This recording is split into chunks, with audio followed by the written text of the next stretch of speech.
네, 오늘부터 이제 성경에서 가장 긴 시죠.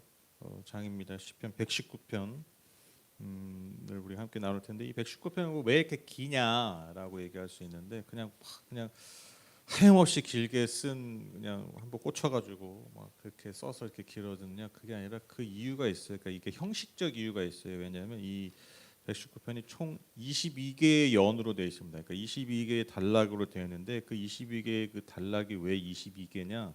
이게 히브리어 자음의 첫 글자를 따가지고 하나씩 한 거예요.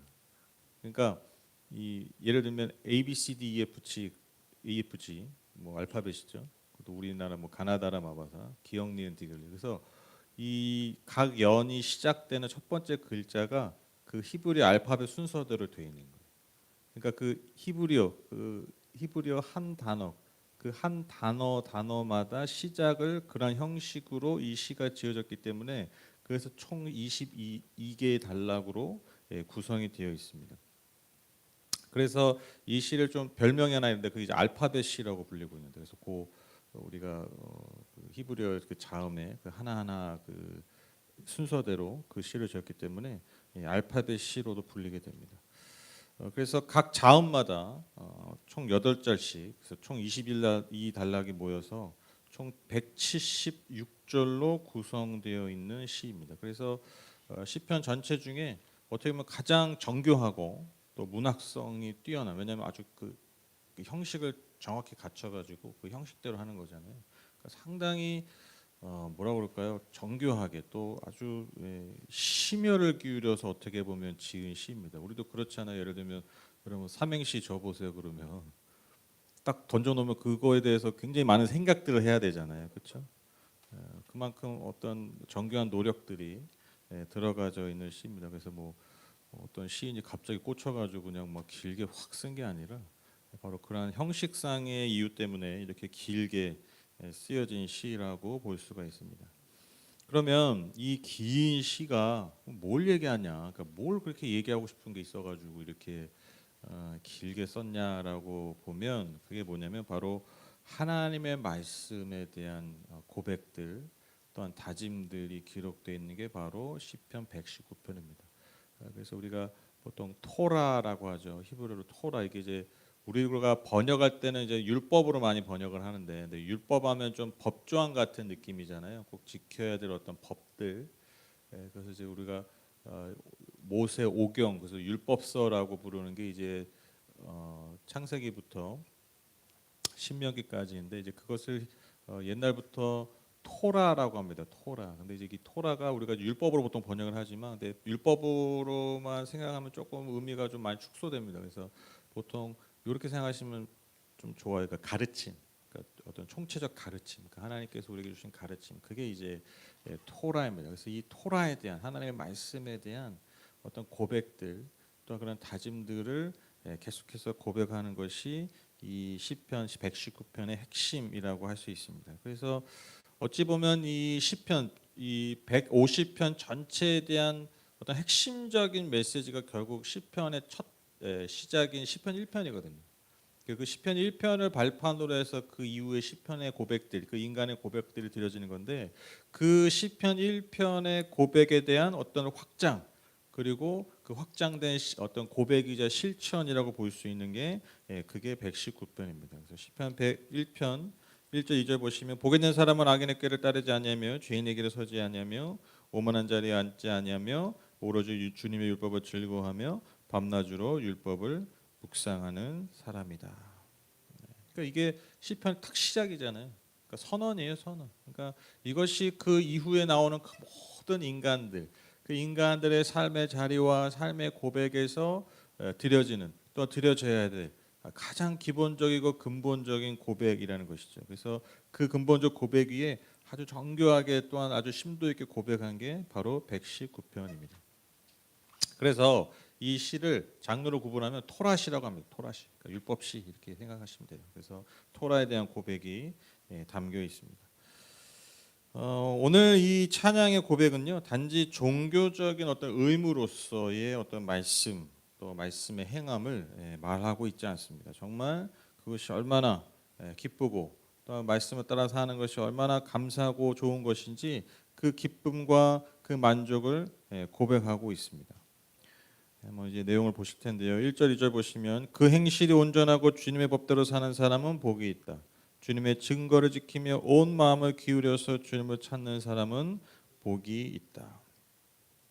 그러니까 제가 아까 이 시편의 율법, 토라, 하나님의 말씀에 관한 고백이라고 얘기하고 있는데 이 고백에 있어서 가장 먼저 1절에서 2절에서 고백하고 있는 것이 무엇입니까? 선포하는 게 뭐예요? 율법에 대한 의무에 대해서 얘기하는 게 아니라 그 율법에 따르는 복을 먼저 선포하고 있습니다. 그러니까 시편 1편과 똑같죠. 복 있는 사람은, 그러니까 복이 있다라는 선언이잖아요. 그러니까 그 사람이 어떤 사람입니까? 주의 말씀을 따라 사는 사람이라는 거잖아요. 마찬가지입니다. 오늘도 이 시편 119편의 선언, 첫 번째 선언이 뭐냐? 즉 하나님의 말씀, 그 말씀을 지키면서 온 마음을 기울여 주님을 찾는 사람이 복이 있다라는 거예요. 그러니까 복의 선포라는 거예요. 복의 선포. 그러니까 우리가 하나님의 말씀을 대하는 것도 하나님의 말씀을 우리가 우리 마음에 새기고 우리 영혼에 새기고 그것을 따라 사는 것을 어떻게 보면 참 종교적 영역으로 끌어갈 때가 많고 그래서 또 율법적인 어떤 율법주의적인 반응으로 끌어갈 때가 많아요. 이게 사실 근데 이게 어떻게 보면 인간의 본능입니다. 인간의 본능. 이 인과 법칙에 따라 살잖아요. 우리가 콩 심은 데 콩 나고 팥 심은 데 팥 나는 이 기본적 법칙 아래 우리가 계속해서 살아가기 때문에 우리가 알게 모르게 하나님의 말씀을 대하고 또 그 주님의 말씀을 대하는 우리 어떤 기본적 감정이 어떤 율법적인 또 어떤 종교적 의무의 어떤 반응으로 대할 때가 참 많죠. 그런데 사실 성경을 여러분이 일관되게 잘 보시면 그 말씀을 행하고 따르고 그것대로 사는 것이 결국 우리에게 주시는 하나님의 은혜에 대한 반응이자 그리고 그 은혜에 대한 반응이 결국 우리의 삶을 복되게 한다라는 거예요. 복되게 한다. 그래서 저도 이제 예를 들면 설교를 이렇게 하고 준비할 때 그 부담되는 어떤 본문들이 있어요. 부담되는 메시지들이 있어요.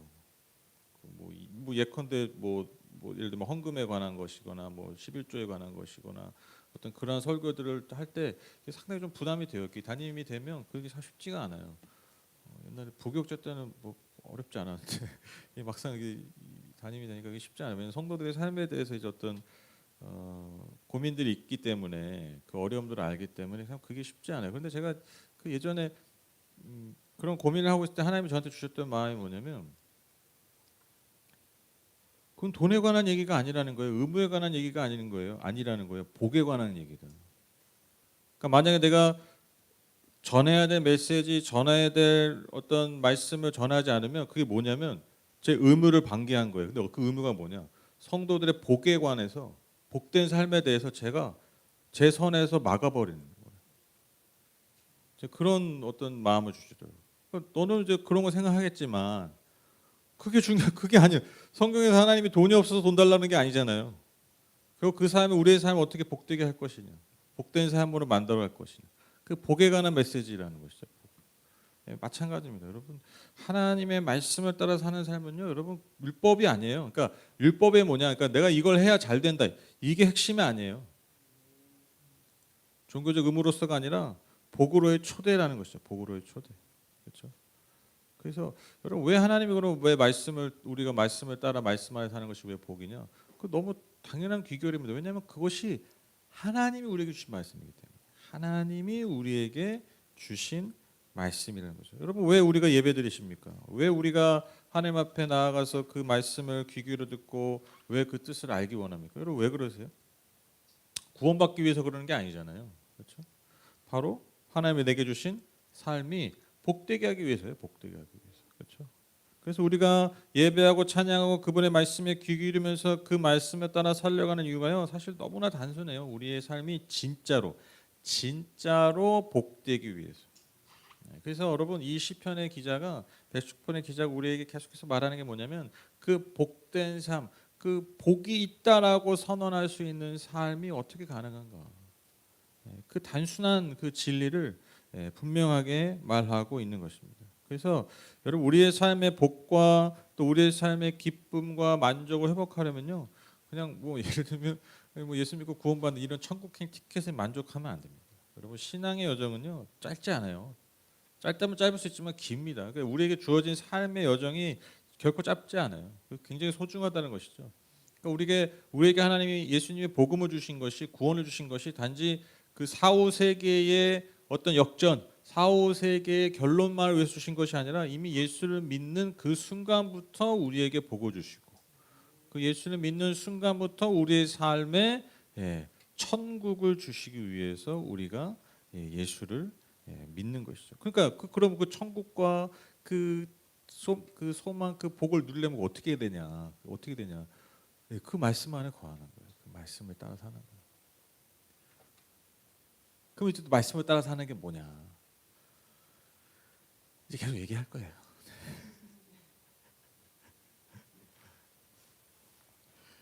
뭐 레위기에는 뭐 돼지고기 먹지 말고 뭐 그러면 안 됩니까? 이제 오늘 이제 만두도 못 먹죠. 거기 돼지고기 있으니까. 그런 게 아니라 그 비밀이 뭔지 이제 계속해서 이제 여러분과 22주에 걸쳐서 계속해서 나누게 될 겁니다. 3절 4절은요. 이러한 복된 삶을 좀 더 구체적으로 보여줍니다. 3절 4절 보시면 진실로 이런 사람들은 불의를 행하지 않고 주님께서 가르치신 길을 따라 사는 사람입니다. 주님께서는 우리에게 주님의 법도를 주시고 성실하게 지키라고 명령하셨습니다. 여러분 그 말씀을 따라 사는 사람이 어떤 사람입니까? 불의를 행하지 않는다. 불의를 행하지 않는다. 불의가 뭡니까? 의롭지 않은 거잖아요. 그렇죠? 그 불의의 반대가 공의잖아요. 그러니까 불의를 행하지 않는다는 것은 결국 이 반대로 얘기하면 공의를 행하는 거잖아요. 공의. 그러니까 이게 주님이 가르치신 길이라는 거예요. 삶의 길. 그러니까 여러분 뭐 계속해서 말씀드리지만 여러분 성경이 결국 우리에게 말하는 게 뭐냐면 하나님과의 관계와 인간과의 관계잖아요. 그렇죠? 하나님과 우리의 관계, 그리고 인간과 인간 간의 관계. 그래서 하나님이 우리를 마치 섬기셨듯이 하나님 우리에게 은혜를 베푸신 것처럼 그래서 그 섬김의 끝이 결국 예수 그리스도의 십자가 아닙니까? 결국 그렇게 우리에게 낮아지시기까지 우리에게 창조 제가 지난주 설교드린 것처럼 주일날 결코 그러실 필요가 없는데 하나님께서 피조물이 되셔서 이 땅에 오셔가지고 정말 그 낮아진 모습 우리를 섬기신 거잖아요. 그 섬김을 통해서 관계가 되잖아요. 관계. 그래서 여러분 모든 관계는요 결국 그 삶의 희생이 없이는 가능하지 않습니다.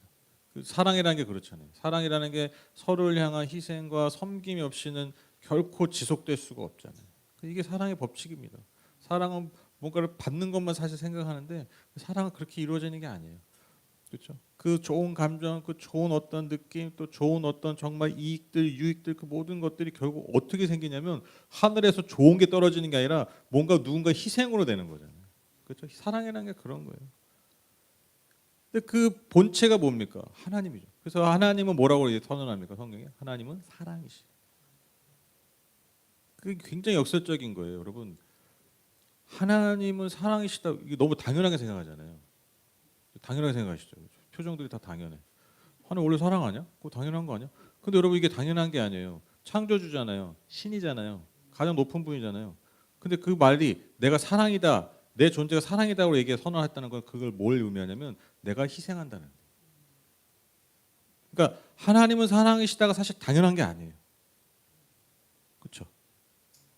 그냥 그분은 존재 자체가 가장 높고 사실 가장 높고 위대하다는 표현도 사실 여기에 어울리지 않죠. 그러니까 그분은 그냥 있는 존재로 그냥 누군가의 희생을 받고 그 힘을 사용하는 그 능력을 사용해서 그 누리는 존재여야 되지 상식적으로.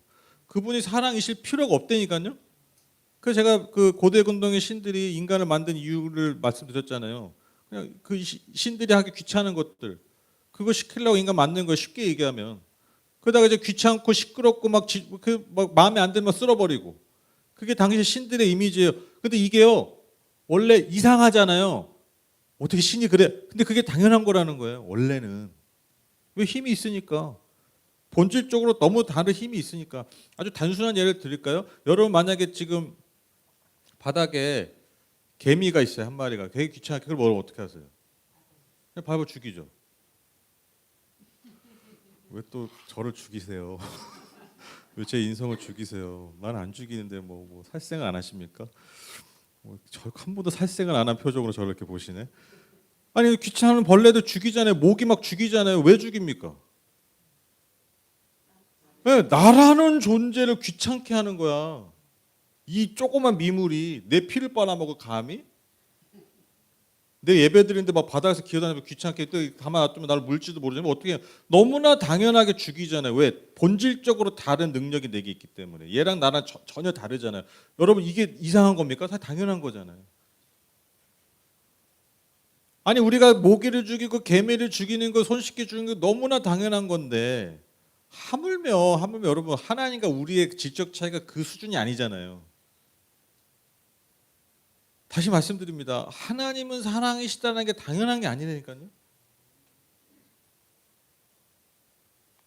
왜? 그분이 희생하기로 결정하셨기 때문에. 그 표현 안에. 그게 관계가 그 하나님과 우리의 관계가 되는 결정적인 이유예요. 결정적.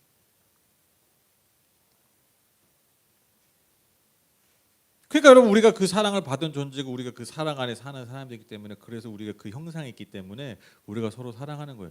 이상하죠. 이상하죠. 왜? 인류 역사 동안 계속해서 그게 전해져야 되거든요. 왜? 뭘 전해져야 되냐? 야, 애새끼 낳아봤자 고생만 해. 그럼 그게 DNA가 그게 계속 전해졌으면 여러분 아마 그게 말 그대로 그냥 그렇게만 여겨졌으면 여러분 아마 인류는 없어졌을 거예요. 왜? 왜 그 힘든 걸 왜 해? 뭐하러 해? 그냥 나만 잘 먹고 잘 살면 되지. 근데 여러분 인간이 인류가 그렇게 살아왔습니까? 더 힘들고 더 어려워져도 계속 자식들 낳고 우리 인간뿐만 아니잖아요. 피조물 다 그러잖아요. 그러니까 왜 그러냐는 거 왜? 피조물 안에 그 창조주 형상이기 때문에. 오히려 그 희생을 통해서 그 사랑을 통해서 대체할 수 없는 기쁨과 만족을 누리기 때문에. 그냥 또 놀랍대. 이제 이 얘기도 그만해야지. 진짜 놀라운 거예요. 말도 안 되는 거예요. 우리 얼마나 그 이게 그 내가 편한 거에 특화된 존재들이잖아요. 인간이. 그렇잖아요. 조금만 여러분 저 온도 조금만 낮으면 춥고 막. 오늘 왜 이렇게 추워 보면 역시 22도야. 24도여야 되는데 그 2도, 1, 2도 차이 때문에 예배가 은혜가 안 되고 막 임재가 안 되잖아요.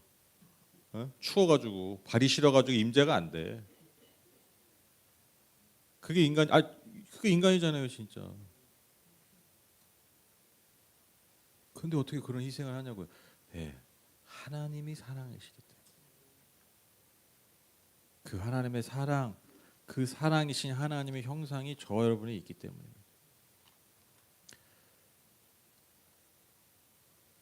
이 모든 관계가 여러분 온전해지는 게 그게 공의입니다. 기가 막힌 건데 이게 성경에 말하는 공의예요. 이게 깨지는 거.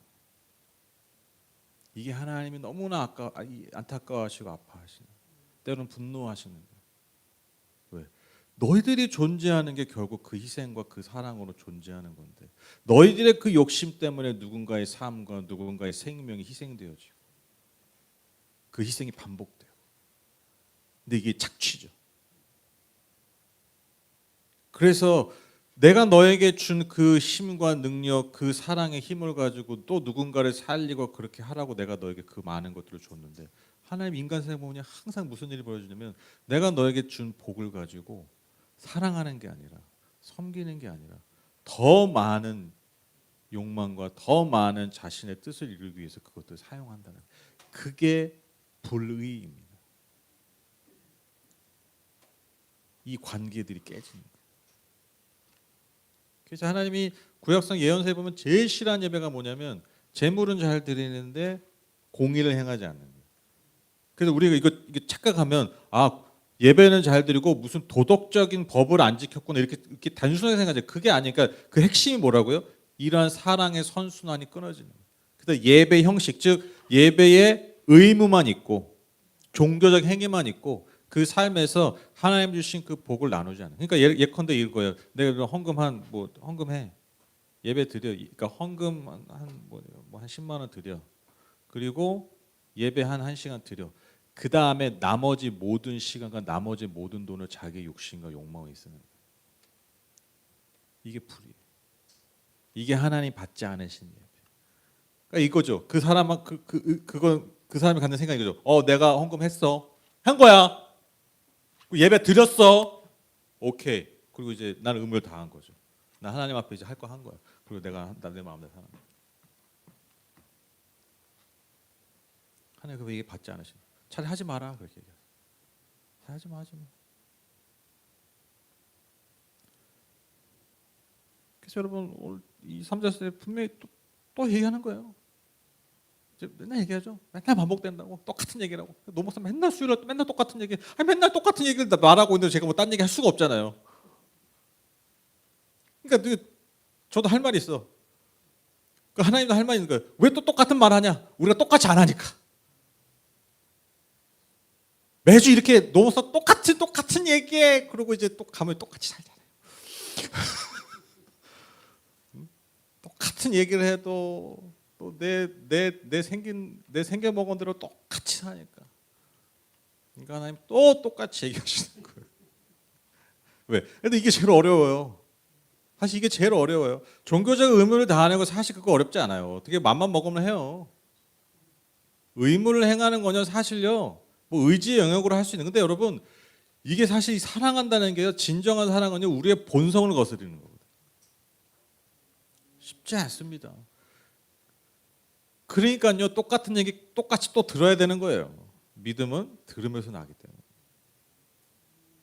근데 중요한 게 뭐냐? 이러한 삶이 복 있는 사람이라는 거예요. 이러한 삶이야말로 복된 삶이라는 거예요. 우리가 오늘 이 고백처럼 성실하게 지키라고 말씀하신 그 주님의 말씀을 따라서 살 때 그 하나님의 은혜와 복이 우리의 삶에서 계속해서 선순환될 수 있다라는 것입니다. 그래서 여러분 5절에 보면요. 시인이요. 그 주님의 율례를 성실하게 지킬 수 있게 해달라고 간구해요. 간구.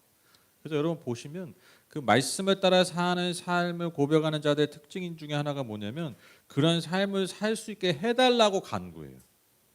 그러니까 그 삶이 얼마나 복되고 귀한지 알기 때문에 그런데 그 반대로 내 삶과 내 성품의 한계를 분명히 직시하기 때문에 여러분 우리가 말씀을 따라 살면서 살수 깨닫는 게 사실 그거잖아요. 내가 정말 이렇게 못 사는구나.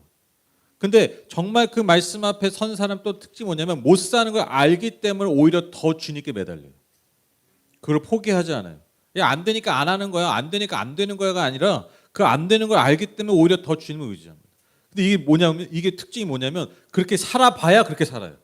꼭 안 해본 것들이 그거 어차피 안 돼 이렇게 하고 끝내요. 그렇죠? 네, 그렇죠. 진지하게 그 말씀을 따라서 삶을 살아보지 않은 자들이 꼭 그 안 되니까 그냥 그 예수님만 가능한 거야. 그 몇몇 사람들만 가능한 거야. 이렇게 덮어버리고 그냥 죄만 관리하면서 그냥 이렇게 덮어가면서 그냥 그렇게 사는 거죠. 결코 그렇지 않습니다. 오늘도 이 시인의 고백 5절에 그렇게 하나님 그렇게 살 수 있도록 하나님 도와달라고 간구한다는 것이죠. 그 길을 걸어갈 때 흔들리지 않게 해달라고 간구합니다. 그래서 여러분 이 기도의 자리라는 게 단지 간구의 자리만이 아니라 우리의 마음과 우리의 삶을 하나님의 말씀으로 돌이키는 시간이 되어야 되는 게 여러분 바로 여기 있습니다. 우리가 예배드리 이게 단순히 뭐 그냥 뭐 은혜 받고 뭐 이게 아니라 근데 그 은혜 받는 게 뭐냐면 결국 다 우리의 삶 다시 돌이키는 거예요. 어디로? 하나님의 말씀과 그 뜻으로, 그 사랑으로, 그 공의로. 그래서 우리의 예배가 그래서 소중한 것입니다. 마지막으로 6절 8절에서는요. 이 시인의 고백이 이러한 삶에 대한 이러한 말씀을 따라가는 삶에 대한 간절한 소망을 담아서 고백합니다. 6절 8절 보시면 내가 주님의 모든 계명을 낱낱이 마음에 새기면 내가 부끄러움을 당할 일이 없을 것입니다. 내가 주님의 의로운 판단을 배울 때에 정직한 마음으로 주님께 감사하겠습니다. 주님의 율례들을 지킬 것이니 나를 아주 버리지 말아 주십시오.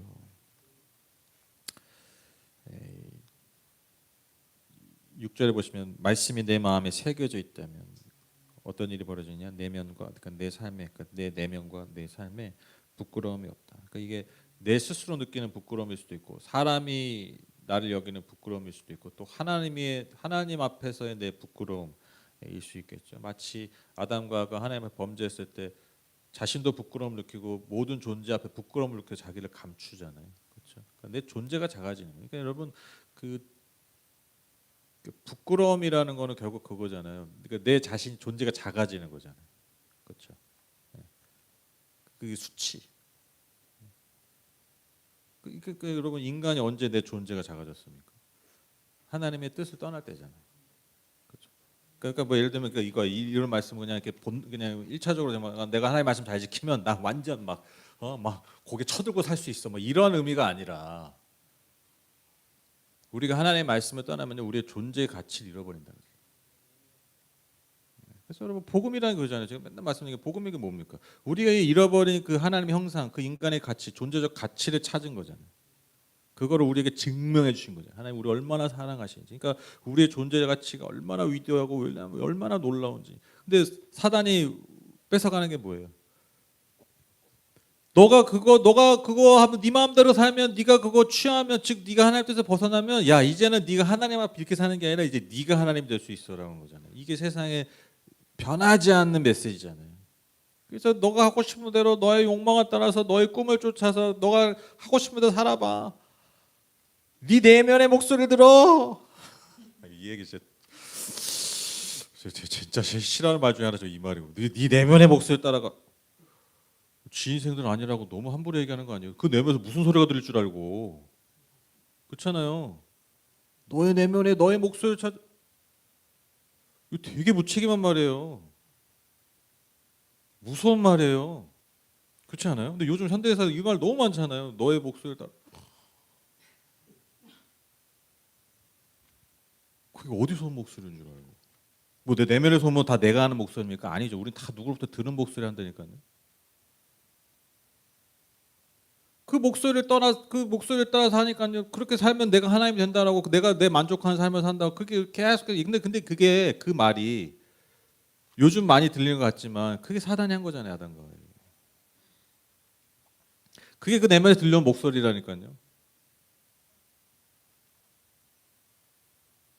근데 그렇게 따라가 살아갔을 때 여러분 인간이 경험한 게 뭐라고요? 그게 수치입니다. 수치, 부끄러움. 그러니까 그 부끄러움이 뭐냐는 거죠. 내 존재가 가치를 잃어버려요. 그래서 주님의 계명들을 낱낱이 마음에 새기면 내가 부끄러움 당할 일이 없다. 그러니까 여러분 예수 그리스도의 복음이 우리의 내면에 정말 잘 새겨져 있으면 여러분 우리의 존재 가치를 왜 잃어버립니까? 왜 잃어버리겠어요? 그렇죠? 그래서 복음이 중요합니다. 복음이 그래서 저는 그래서 복음이 너무 좋아요. 너무 좋고 네. 흥분 안 하고 얘기할 거예요. 너무 좋고 부드럽게 얘기할 거예요. 네, 너무 좋고 그래서 이걸 어떻게 하면 내 삶에 또 우리의 삶에 이 공동체에 잘 새길 수 있을까? 이게 제 평생의 수고예요. 왜 이거만 한 게 없어요. 이거만 한 게 없어요. 아무리 둘러보고 아무리 책을 뒤적어보고 아무리 유튜브 영상을 다 보고 이놈이 저놈이 막 얘기하는 거 좋은 말 뭐 심리학이고 뭐고 다 들어봐도 결국 여러분 결국 끝에 가면 결국 끝에 가면 인간에게 남는 게 뭐냐? 그 존재의 가치, 존재. 자존감이라고 하죠. 자존감. 이 모든 문제, 모든 관계의 어려움 다 여기서 시작됩니다. 반면에 여러분 결국엔 여러분 그 행복한 사람, 정말 복된 사람은요 그 존재감에서 나오고. 그래서 어떤 유명한 어떤 좀 잘 알려진 사람이 그런 얘기하죠. 자기가 뭐 나름 대학도 좋은데 나오고 뭐 잘 나가고 했는데 내가 이렇게 오래 좀 살아보니까 진짜 행복한 사람은 어떤 사람이냐? 그 사람이 이렇게 얘기해요. 그냥 행복할 줄 아는 사람 행복하더라. 근데 이게 뭐냐면 결국 그 존재감에서 나오는 거죠.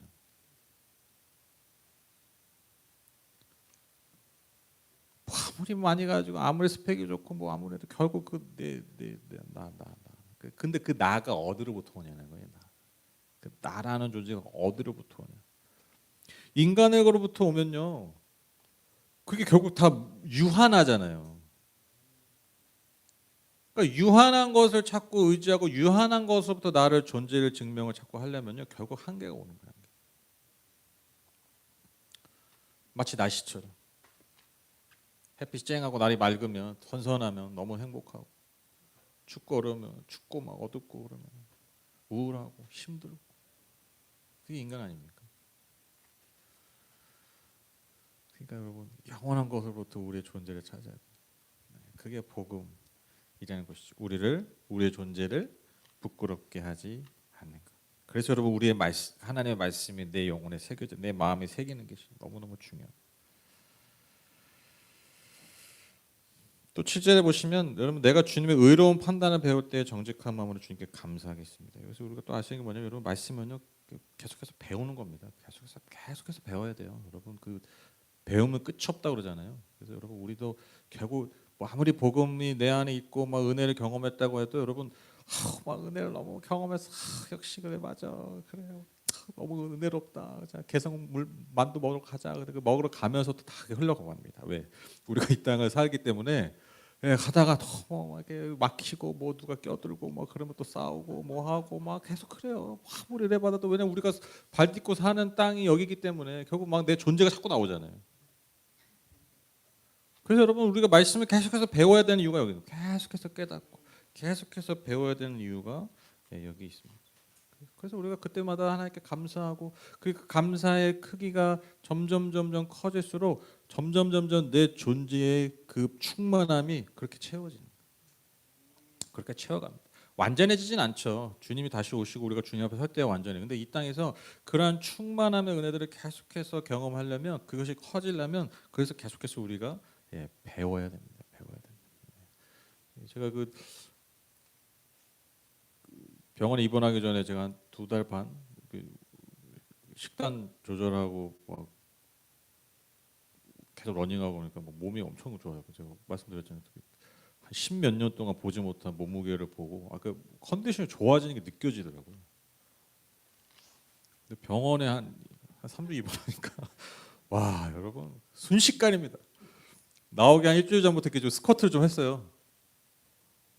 와 다음 날 막 2주 안 했다고. 2주 안 했다고. 내가 2달을 넘게 그렇게 뛰어다녔는데 2주 그거 안 했다고 내 몸이 막 형편없다기 표현은 좀 그렇지만 무너져 있더라고. 와 깜짝 놀랐어요. 진짜. 어떻게 2주 만에 이러냐.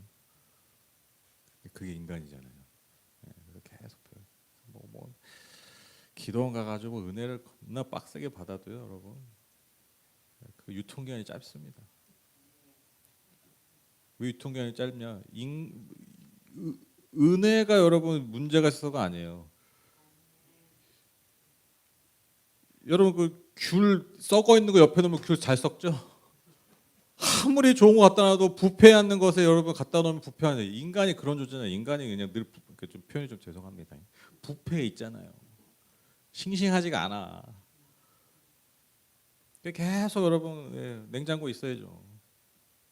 좋은 것들 공급해야 내가 부패하지 않잖아요. 은혜 유통기한이 있어요. 왜? 인간에게 은혜가 떨어지기 때문에. 그래서 우리는 계속해서 은혜를 찾아야 됩니다. 말씀 안에 거해야 됩니다. 배워야 됩니다. 배워야 됩니다. 그래서 마지막에 이제 8절 뭐라고 고백하냐면 주님의 율례들을 지킬 것이니 나를 버리지 말아 주십시오. 그러니까 막 뭔가 되게 처절하잖아요. 근데 저는 하나님 날 버리지 말아 주세요. 내가 잘 지키겠습니다. 뭐 이렇게 하는 게 약간 좀 너무 나 자신을 비하하고 막 그런 거 아닌가 이런 생각이 처음에 딱 들었는데 제가 이 고백을 전체적으로 이렇게 쭉 읽어보면서 마지막 8절 이 처절한 이 고백을 보면요. 근데 이게 사실 정직하게 여러분 한번 생각해 보시면 이게 진짜 창조주 하나님께 인간이 드려야 될 너무 기본적인 고백 아닙니까? 그렇죠? 우리가 너무 모두 다 당연하게 여기는 거야. 근데 그게 당연하지 않다는 걸 깨달으면요 하나님 앞에 이렇게 처절하게 고백할 수밖에 없어요. 하나님 날 버리지 말아주세요. 내 삶을 계속 주님께 붙들어 주세요. 내가 그 말씀 안에 늘 거하게 해주세요. 이게 우리가 이런 처절함이 없다는 게 뭐냐면 이게 알게 모르게 우리가 뭐 이 정도면 하는 거 아니야 이 생각을 하고 사실 신앙생활하는 게 많은 거예요. 그러니까 이런 처절한 고백을 들을 때 뭔가 좀 다른 좀 이렇게 불편한 거예요. 근데 여러분 정직하게 정말 내 존재를 주님 앞에 잘 세워놓고 이 고백을 보면요 너무 당연한 거예요. 창조주 앞에 피조물이 여러분 이렇게 고백할 수밖에 없지 않습니까?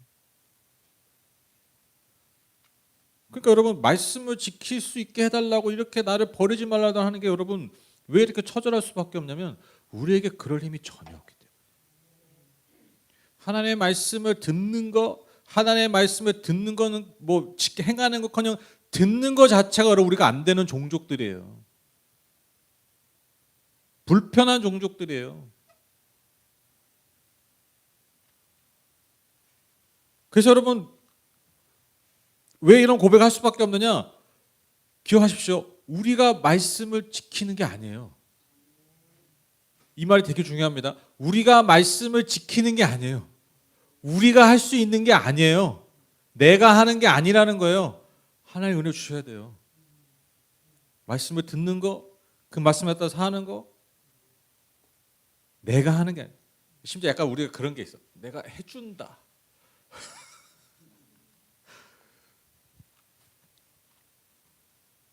제가 그 예전에 제가 이제 주일날 그런 말을 성도에서 종종 했어요. 참 가끔 신기합니다. 이렇게 참 여기 이렇게 뭐하러 이렇게 나오세요? 뭐 어쩌다 이렇게 나오시냐고. 가끔 저도 진짜 실제로 그러긴 해요. 아니 제가 목사지만 이렇게 매주 성도님 나오는 게 좀 신기해. 왜냐면 이렇게 하다 뭐 다른 교회 갈 수도 있고 뭐 아예 안 나올 수도 있고 뭐 하고 싶으면 살 수 있죠. 근데 어찌 됐건 나오신 분들은 거의 매주 봐.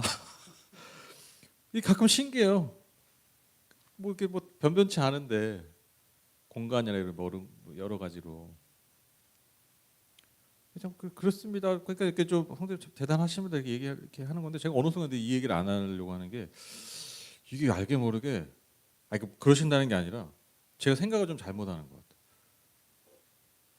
무슨 뭐 예배 드려주는 거야? 내가 나옵니다. 하나님 내가 오늘도 이막동 겟세마네 올라갑니다. 4층 올라갑니다. 여러분이 예배 드릴 수 이런 걸 제가 폄하하고 뭐 그런 별건 아니다 얘기하는 게 아니라 우리가 때로는 진짜 제가 그래서 그런 것 같아요. 때로는 우리가 뭔가 하나님 위해서 뭘 해준다고 굉장히 큰 착각을 해요. 우리가 예배 드릴 수 있는 게 여러분 예배 드리는 게 아닙니다. 제가 예배 드립니다. 이게 아니에요. 여러분 예배를 드린다는 게 여러분 이게 얼마나 큰 은혜인지 모릅니다. 드릴 수 있는 환경이 될 수 있다라는 거, 드릴 수 있는 마음이 있다라는 거, 이 세상 가운데서. 그러니까 그죠. 아유 세상 사람들 이렇게 하는데요. 아유 예배를 나오시네요. 대단하십니다가 아니라 세상에 이러한 세상 가운데 내가 예배를 드릴 수 있다니.